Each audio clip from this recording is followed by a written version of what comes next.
scrunchie. Yan, natanggi ko na guys itong ano ko na, bali kakabit na lang natin. Yan, scrunchie. Ang sukat nito ay 5 by 25. Yung lapad niya, 5, at yung haba niya ay 25. Liit lang yung ating, dito. Pagbiglit.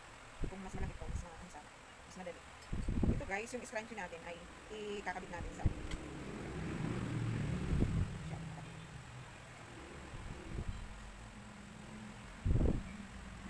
kabit pa. I-ano lang natin, bubukol na lang natin para mas matibay. Pati kasi nila, mas matibay daw yung binubuhay lang. Ayan, tapos itabalik na lang ito guys. Sa kabila. Tapos, ayan, mamaya natin ayan, lalagay ko muna. Ganda siya. Ang ano niya. Ayan, ganda siya. And then, ito naman yung bow accessories. Meron ako dito, karayom.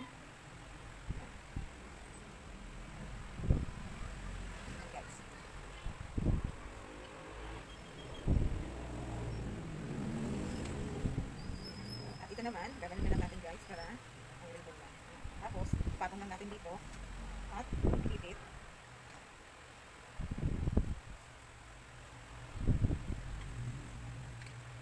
Ayan. Guys.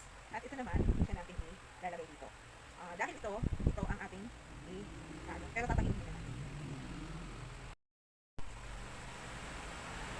Ayan, ito na guys yung scrunchie. Ayan. Ang laki niya. Ang ganda.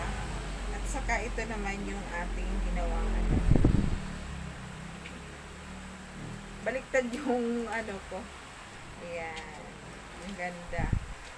Bali ito sana ang ilalagay ko dito guys. Igaganon ko. Kaso masyado siyang malaki. Kaya lalagyan ko na lang siya ng ipit dito.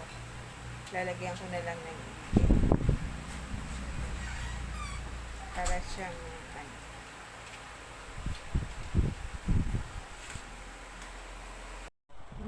yan na siya guys. Ang cute. Ang ganda. Yan, ito ang ating scrunchie. Saka ito naman ang ating bow accessory. Yan, may ribbon pa siya. Kulang na lang siya guys ng ipit. Dapat may ring siyang ipit dito. Hindi pa dumarating ang aking order.